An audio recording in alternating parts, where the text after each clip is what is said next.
अस्सलाम वालेकुम student. If और व्हेन का इस्तेमाल कहाँ होता है? यह बज़ाहिर इन लफ्ज़ों का मतलब तो यही है, जैसे इफ़ का मतलब है अगर और व्हेन का मतलब है जब या तब के सेंस में भी इस्तेमाल होता है, लेकिन इनका यूज़ थोड़ा सा हट कर है। इनका कुछ ख़ास रूल है जो हमने अप्लाई करना होता है। ये क्लास एक डेमो क्लास की तरह है। अगर आपको मेरे पढ़ाने का तरीका पसंद आए तो आप घर बैठे पाकिस्तान में या पाकिस्तान से बाहर किसी भी जगह से एक रीज़नेबल फ़ी पे करके मुझे ज्वाइन कर सकते हैं। अब ज़रा स्टार्ट करते हैं। इफ़ और व्हेन कहाँ पर और कैसे इस्तेमाल होता है ग्रामेटिकली। अगर इनको लोकेट किया जाए तो इनकी पोजीशन तो ये है कि ये कंजंक्शन की एक टाइप है, सबऑर्डिनेट कंजंक्शन।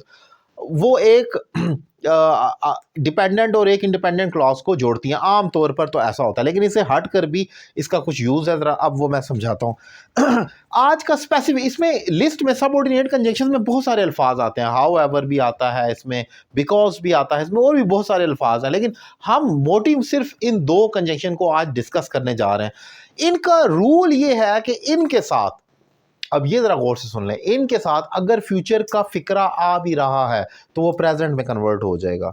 ये रूल है, ये फिक्स्ड है। बज़ाहिर उर्दू और उसकी जो मीनिंग है वो फ्यूचर का होगा, लेकिन हम उसको प्रेजेंट सिंपल या यानी कि प्रेजेंट इंडेफिनिट में ले जाएंगे। For example, if I run fast I will win the race. अगर मैं तेज दौड़ूंगा तो मैं रेस जीतूंगा।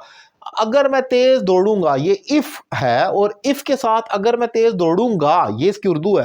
होना तो ये चाहिए if I will run fast, लेकिन आप कभी भी इफ आई विल, इफ के साथ विल नहीं देख सकते। कभी भी आपको इफ के साथ विल नजर नहीं आएगा। ये कहना मकसद नहीं है कि ऐसा नहीं है कि आप इसको इधर कर दें, इस क्लॉज को, और इसको इधर कर दें तो फिर इफ के साथ आ जाए। कभी भी नहीं, इधर लिखें या इधर लिखें। यानी कि जैसे मैंने लिखा if I run fast I will win the race, अगर मैं ये लिखूं I will win the race if I run fast, तब भी कोई फर्क नहीं पड़ता। लेकिन मसला ये है कि इफ क्लॉज जो है उसके साथ फ्यूचर आए भी तो प्रेजेंट हो जाएगा। This is the main rule, ये मेन रूल है। एक और एग्जांपल आप जरा व्हेन की देख लेते हैं। बाय द वे इसको फर्स्ट कंडीशनल सेंटेंस कहा जाता है, लेकिन जिनको नहीं पता उसे छोड़ दें। हम तो टॉपिक को ये समझने की कोशिश करें कि इफ के साथ फ्यूचर नहीं आएगा। अगर वो खाएगा, अगर वो पढ़ेगा, अगर वो रोएगा, हम यही लिखेंगे if he स्लीप्स, if he runs, if you play, अगर तुम खेलोगे। अगर तुम खेलोगे की इंग्लिश ये होगी if you play, if you will play कभी नहीं होगी। अगला फिक्रा तो आप जो मर्जी बनाते रहे, लेकिन अगर तुम पढ़ोगे, अब अगर के साथ फ्यूचर आ रहा है तो आप उसको प्रेजेंट कर देंगे। ये रूल आपने सीख लेना है। अब व्हेन के साथ भी यही मामला है, जब इसके साथ भी यही मामला है कि अगर फ्यूचर आए तो प्रेजेंट हो जाएगा।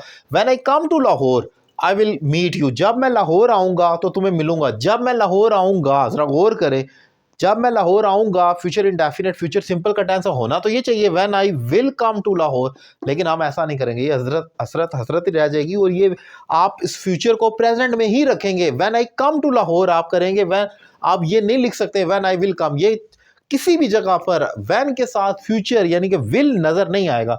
अगली क्लॉज में जो मर्जी करते रहे, उसकी आजादी है, लेकिन व्हेन के साथ फ्यूचर नहीं आएगा। ये एक फिक्स्ड रूल है इसका जो हमें अप्लाई करना होगा। सो ये आज का हमारा मेन शॉर्ट टॉपिक था कि इफ और व्हेन, इनके साथ याद रखें। अगर आप राइटिंग कर रहे हैं तो आपको बज़ाहिर लगेगा कि इंग्लिश मैं तो ठीक लिख रहा हूँ, मैंने तो ये इंग्लिश बन रही थी, अगर मैं भागूंगा तो मैं काम जल्दी खत्म कर लूँगा। If I will run I will complete my work soon. लेकिन रूल ये है कि इसके साथ प्रेजेंट करना है। अब होता क्या है, जिन लोगों के टेंसेज या दीगर चीज़ें, एक्टिव पैसिव मॉडल वर्ब्स ठीक है, वो ऐसे प्रेसी या कोई भी कंटेंट लिखते हैं पेपर पर तो उनके नंबर कम आते हैं, तो वो कहते हैं हमें जानकर फेल कर दिया गया। लेकिन मसला यही होता है कि ये चीज़ें जो आप लिख रहे होते हैं टेंसेज आने के बाद, जैसे ये टेंस आपको आता होगा, प्रेजेंट है, फ्यूचर है, लेकिन उसका कोई रूल भी होता है। आपको वो रूल के अकॉर्डिंगली भी उन चीज़ों को अप्लाई करना पड़ता है। अगर आप अप्लाई नहीं करेंगे तो ऑब्वियसली आपके नंबर डिडक्ट होंगे और आपको लगेगा मेरे साथ अनफेयर किया गया, जानकर मुझे डेलिबरेटली फेल किया गया। तो लेकिन रीज़न उसके पीछे, जब टीचर जब उसे चेक कर रहा होता है तो उसे पता चलता है कि इसमें क्या मिस्टेक्स थी। इंपॉर्टेंट टॉपिक है, मैंने डिफाइन किया। उम्मीद करता हूँ लेक्चर पसंद आया होगा। कमेंट बॉक्स में अपनी राय का इजहार ज़रूर करें, और अगर आप भी कोई टॉपिक जिस पर वीडियो लेक्चर देखना चाह रहे हैं तो कमेंट में उसका इजहार ज़रूर करें। Thank you very much.